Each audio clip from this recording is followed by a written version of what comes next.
नमस्कार, मैं विपुल सिंह आप सभी का हमारे YouTube channel CUET BHU study capital पर एक बार फिर से हार्दिक स्वागत करता हूं। दोस्तों, सीयूईटी 2022 के एप्लीकेशन फॉर्म भरने में लगातार कुछ ना कुछ आप लोगों को दिक्कतें आ रही हैं। आप सभी लगातार कमेंट बॉक्स में क्वेरीज कर रहे हैं और मैं लगातार आपको वीडियोस के माध्यम से सजेशन दे रहा हूं, चाहे वो एंट्रेंस एग्जाम के अलग अलग सब्जेक्ट्स, अलग अलग डोमेन, जनरल टेस्ट से रिलेटेड आपको जानकारी दे रहा हूं।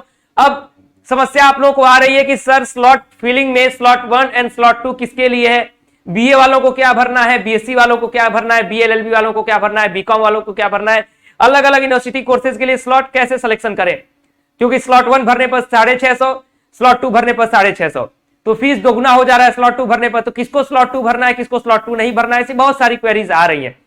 तो फॉर्म फिलिंग को लेकर के स्लॉट कैसे भरना है, इसको लेकर के इस वीडियो में आपको ब्रीफ में जानकारी देने वाला हूं, समझाने वाला हूं। इसलिए इस वीडियो को ध्यान से देखिएगा, मेरी बातों को ध्यान से सुनिएगा और जो लोग चैनल पर नया विजिट कर रहे हैं चैनल को सब्सक्राइब कर लें और बेल आइकन प्रेस कर लें ताकि आपको लगातार यहां पर अपडेट्स सीयूईटी से रिलेटेड मिलती रहेंगी। सही अपडेट और सही जानकारी आप तक समय से पहुंचती रहेंगी, इसलिए चैनल को सब्सक्राइब करके बेल आइकन जरूर प्रेस करिएगा। तो मैं आपको दिखाता हूं ये जो आप लोग स्लॉट फिलिंग को लेकर के पूछ रहे हैं सभी कोर्सेज के लिए कि कैसे भरना है। तो देखिए, सबसे पहले स्लॉट 1 में क्या ऑप्शन दे रहा है, स्लॉट 2 में क्या ऑप्शन दे रहा है। आप लोगों ने जिन्होंने फॉर्म को खोला होगा देखे होंगे, जिन्होंने नहीं खोला होगा जरा देखिए। स्लॉट 1 में आपका ये 4 ऑप्शन दिखेगा और यहां पर आपको लगभग 6 ऑप्शन दिखेगा, 5 से 6 ऑप्शन आपको दिखेगा स्लॉट 2 में। स्लॉट 1 में क्या है, देखिए L1 जहां पर मैंने लिखा है, L का मतलब है कि लैंग्वेज, मैंने लिख दिया है कोड वर्ड में लैंग्वेज। D का मतलब है डोमेन, इसके विषय में आप लोगों को जानकारी है, दोबारा बताने की जरूरत नहीं पड़नी चाहिए। G का मतलब है जनरल टेस्ट, जनरल टेस्ट, ठीक है। तो ये रहा स्लॉट 1 में आपका लैंग्वेज 1, डोमेन 1, डोमेन 2 और जनरल टेस्ट, ये 4 ऑप्शन है। स्लॉट 2 में आपका language 2, language 3, domain 3, domain 4, domain 5, domain 6। तो सबसे पहले एक चीज का ध्यान रखें, पहला पॉइंट कि जिनको बीए हुआ, इसके साथ साथ बीएलएलबी हुआ, जनरली आपको जनरल टेस्ट और लैंग्वेज पूछा ही जाएगा मैक्सिमम यूनिवर्सिटीज में, तो आपको ये भरना ही भरना है। उसके बाद कुछ यूनिवर्सिटीज ऐसी है जहां पर बीएससी में भी पूछा जा रहा है, तो समझिए कि लैंग्वेज और जनरल टेस्ट बहुत सारे लोगों के लिए कंपलसरी है कि बीएससी में सारे यूनिवर्सिटीज में नहीं, इलाहाबाद में ऐसे कुछ 1-2 और यूनिवर्सिटीज में जनरल टेस्ट और वो चीजें कंपलसरी किया है। बाकी बीए हुआ, बीएलएलबी हुआ, बीकॉम हुआ, उनके लिए ये L1 और G ये लगभग कंपलसरी ही है। तो अब ये तो हो गया कि स्लॉट 1 को भरने का। अब स्लॉट 2 कौन लोग भरेंगे, तो देखिए आपने जब फॉर्म आप भरने जा रहे हैं तो पहले क्या होता था, आप लोग बीए का भी फॉर्म भरते थे, बीएससी का भी फॉर्म भरते थे, बीएलएलबी का भी फॉर्म भरते, कई कोर्सेज का फॉर्म भरते थे, कई यूनिवर्सिटीज का फॉर्म भरते थे। तो यहां पर लगभग 9 से 10 ऑप्शन आपके सामने इस तरीके से ओपन कर दिया है कि यदि आप चाहें तो कई कोर्सेज का, कई यूनिवर्सिटी का आसानी से अप्लाई कर सकें। तो जिन्हें भरना है, जैसे मान लीजिए आपको अगर लैंग्वेज, जहां देखिए जब फॉर्म भरने जाते हैं एक चीज का ध्यान रखिए, जिस जिस यूनिवर्सिटी का आपको फॉर्म भरना है प्रयास करिएगा कि मैक्सिमम यूनिवर्सिटीज का फॉर्म आप भरें जिस कोर्स के लिए आप जाना चाहते हैं, और अधिक से अधिक अपना कोर्स भी सेलेक्ट करें अगर आपके अंदर वो कैपेबिलिटी है, ताकि हर जगह आप देख सकें। क्योंकि कभी कभी ऐसा होता है कि हमारी तैयारी बहुत अच्छी होती है लेकिन कहीं कहीं हमारा भाग्य साथ नहीं देता है, तो किसी कोर्स में हमारा नहीं हो पाता है, तो हमारा ईयर ड्रॉप ना हो, इसलिए हमारे पास अपॉर्चुनिटीज खुली होनी चाहिए, ऑप्शन हमारे पास खुले होने चाहिए। ये मैं सेकेंडरी ऑप्शन की बात नहीं कर रहा हूं, लेकिन ये एक पॉजिटिव थिंकिंग होती है कि हम ऐसा ना हो कि हम 650 रुपए पैसे के चक्कर में, क्योंकि एक स्लॉट के लिए 650 लग रहा है, दूसरे स्लॉट के लिए 650 लग रहा है, तो एक 650 बचाने के लिए हम ऐसा ना हो कि अपने किसी रास्ते को बंद कर लें। इसलिए हमारा प्रयास होना चाहिए कि हम मैक्सिमम यूनिवर्सिटीज के मैक्सिमम कोर्सेज को अप्लाई करें जो हमारे हाथ में हो, जिसका एंट्रेंस एग्जाम हम लग रहा है कि मैं क्वालिफाई कर सकता हूं। तो जिस भी यूनिवर्सिटी का जब आप फॉर्म भर रहे हैं, जिस भी कोर्स का, उसकी एलिजिबिलिटी क्राइटेरिया ओपन करिए। जैसे फॉर एग्जांपल मैं बीएचयू बीए आर्ट्स की बात करता हूं, अगर बीएचयू बीए आर्ट्स की बात करेंगे तो उसमें लैंग्वेज और जनरल टेस्ट ये 2 चीजें पूछी जाएंगी। तो फटाक से आप जब स्लॉट में जाते हैं तो लैंग्वेज और जनरल टेस्ट को आप फिल कर देंगे। हो सकता है आप बीए आर्ट्स के साथ साथ बीएससी का फॉर्म भर रहे हो, तो जो आप बीएससी का फॉर्म भर रहे हैं तो उसमें आपका फिजिक्स केमिस्ट्री मैथ्स, मान लीजिए बीएससी मैथ्स का आप फॉर्म भरना चाह रहे हैं, तो वहां पर आपको फिजिक्स केमिस्ट्री मैथ, तो यहां पर D1 और D2 में अगर फिजिक्स केमिस्ट्री डाल देते हैं, लेकिन मैथ्स के लिए आपको स्लॉट 2 में आना पड़ेगा, तो यहां पर कोई ना कोई एक डोमेन उठा करके आपको मैथ्स करना पड़ेगा।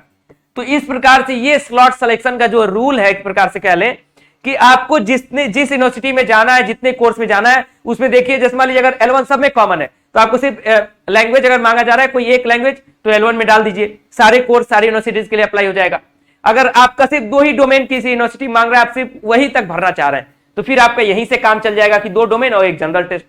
लेकिन अगर आपका 3 डोमेन मांग रहा है तो यहां पर आप 2 डोमेन तो भर लेंगे, लेकिन यहां पर आपको बढ़ाना पड़ेगा। हो सकता है कुछ लोग बीए का भी डोमेन भरना चाहते हो, जहां जैसे दिल्ली यूनिवर्सिटी में डोमेन मांग रहा है, इलाहाबाद में डोमेन मांग रहा है बीए के लिए भी और बीएससी के लिए भी, तो यहां पर 2 बीए का डोमेन भर दीजिए और फिर बीएससी के लिए यहां पर 3 बीएससी का डोमेन भर दीजिए, तो आप बीए और बीएससी दोनों के लिए एलिजिबल हो जाएंगे।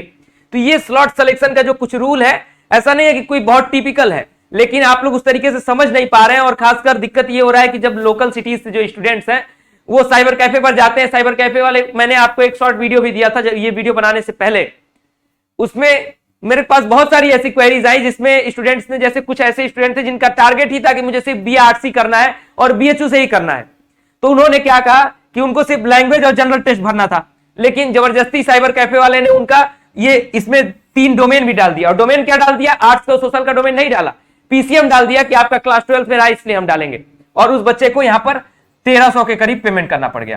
तो ये सारी चीजें बहुत गड़बड़ हो रही है क्योंकि जानकारी नहीं है। साइबर कैफे वालों को जो लोकल एरियाज में है, मैं सबको नहीं कह रहा हूं, फिर भी बहुत कम जानकारी होती है, और कोई एक आध वेबसाइट होती है जो प्राइवेट साइट है, उसी के माध्यम से अभी उनको बोल दिया जाए BHU की ऑफिशियल साइट बताएं तो वो नहीं बता पाएंगे, CUET की ऑफिशियल साइट बताएं तो शायद वो नहीं बता पाएंगे। एक दो जो ऐसे सरकारी रिजल्ट है, ऐसे जो वेबसाइट है, वहीं से वो जाते हैं, वहीं से घुस जाते हैं सीधा फॉर्म भरने, इसलिए वो चीजों का एनालिसिस नहीं कर पाते हैं और गलत ढंग से चीजें आपको बता दे रहे हैं। इसलिए जब भी स्लॉट सिलेक्शन करने जाएं, जिस यूनिवर्सिटी के जिस कोर्स का आप फॉर्म भरना चाहते हैं उसकी एलिजिबिलिटी क्राइटेरिया को देखें, जहां पर जो पूछ रहा है, अगर लैंग्वेज पूछा है लैंग्वेज लें, जनरल टेस्ट पूछा है जनरल टेस्ट लें, डोमेन 2 पूछा है तो यहीं तक काम हो जाएगा आपका स्लॉट 1 में। जहां पर आपका डोमेन की संख्या और लैंग्वेज की संख्या बढ़ी, वो आप स्लॉट 2 में तुरंत कूद जाए। और ऐसा भी नहीं है कि यहां पर आपने D1 D2 यहां पे डाल दिया तो यहां पे D3 डालें, कोई दिक्कत है, तीनों इसी में डालना है, या फिर 2 इधर नहीं डालना है, या फिर 2 इधर डालना है 1 इधर डालना, ऐसा कुछ नहीं है। आपको 3 डोमेन यदि भरना है तो चाहे यहां का 2 डोमेन करके यहां 1 कर दें, यहां पर यहां 3 डोमेन कर दें, उससे कोई फर्क नहीं पड़ने वाला है। बस ये कि ये स्लॉट 1 का जो समय होगा एग्जाम का, ये मॉर्निंग टाइम होगा, और ये जो है ये इवनिंग टाइम होगा, मतलब दोपहर के बाद का ये होगा, और ये दोपहर के पहले का स्लॉट होगा। बस एंट्रेंस एग्जाम के समय में यही डिफरेंस होगा। तो आप सभी स्लॉट फिलिंग करते समय ध्यान से स्लॉट फिलिंग करें, और मैं एक बार फिर से सजेशन दे रहा हूं कि मैक्सिमम यूनिवर्सिटीज का फॉर्म डालें, क्योंकि पैसा आपका वही लग रहा है। तो पैसा जब वही लग रहा है तो अपने लिए ऑप्शंस खोल लीजिए, ताकि काउंसलिंग में जब आप जाएं तो आपको ऐसा ना कहीं पता चले कि मैंने जनरल टेस्ट तो डाला नहीं तो अब मेरा BHU में एडमिशन कैसे होगा। इसलिए मैक्सिमम अप्लाई करें, और इसके साथ साथ एंट्रेंस एग्जाम की तैयारी के लिए आपको BHU स्टडी कैपिटल का ऐप का नीचे शो कर रहा है कि download BHU study capital app, या फिर व्हाट्सएप नंबर पर मैसेज करने को। तो BHU study capital app download करके आप डायरेक्ट हमारे कोर्सेज के साथ जुड़ सकते हैं। जैसे आपको यदि BSc की तैयारी करनी है तो आपको हम जो डोमेन है physics chemistry maths bio agriculture, उसको हम लोग पढ़वा रहे हैं। BA के लिए करना है, BLLB के लिए तो उसमें लैंग्वेज भी है, जनरल टेस्ट भी है, BLLB के लिए लीगल स्टडीज है। हाँ, जिनको BA और BSc दोनों का करना है तो वो सोचेंगे एक ही कोर्स में, तो ऐसा नहीं होगा। आपको यदि PCM PCB या फिर एग्रीकल्चर वगैरह है तो आप BSc वाला कोर्स ले लीजिए। यदि आपको BA भी करना है तो फिर आप उसमें BA वाला कोर्स ले लीजिए, तो आपके लिए आसान हो जाएगा, बहुत ही अफोर्डेबल प्राइस में और कम पैसे में। क्योंकि बहुत बड़े बड़े प्लेटफॉर्म आपको दिख रहे होंगे जो कि आपको इस साल तो नहीं, अगले साल से बहुत हाई चार्ज करने वाले हैं और कंपटीशन को बहुत बढ़ाने वाले हैं। लेकिन BHU स्टडी कैपिटल हमेशा स्टूडेंट्स को के लिए जो प्रीफर्ड जो रेट होता है उसी प्रकार से तैयारी कराता है, ताकि हमारा भी कोई नुकसान ना हो। क्योंकि आपके मेंटर्स पढ़ाते हैं तो वो भी आपके लिए मेहनत करते हैं, तो उनको भी कुछ अच्छे ढंग से पेमेंट हो सके, इसलिए हम अच्छे ढंग से एक चैरिटी के रूप में उन सारी चीजों को चलाते हैं BHU स्टडी कैपिटल के इस प्लेटफॉर्म को।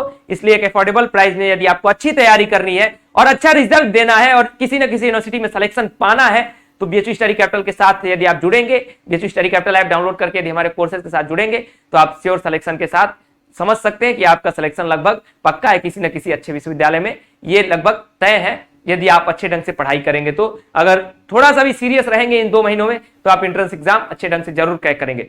तो फिलहाल आप सभी को ढेर सारी शुभकामनाएं, और जो भी क्वेरीज होंगी आप सभी कमेंट बॉक्स में पूछ सकते हैं। ये वीडियो कैसा लगा और स्लॉट सिलेक्शन के बारे में चीजें समझ में आई कि नहीं आई, ये कमेंट बॉक्स में जरूर बताइएगा। और आगे की हेल्प के लिए मैं आपके साथ लगातार एक बड़े भाई के रूप में, एक मेंटोर के रूप में, एक टीचर के रूप में आपके साथ लगातार बना हुआ हूं। इसलिए चैनल को सब्सक्राइब करिएगा और बेल आइकन प्रेस करिएगा। ये वीडियो अच्छा लगा हो तो लाइक करें, अपने दोस्तों के साथ अधिक से अधिक शेयर करें। बहुत बहुत धन्यवाद, नमस्कार।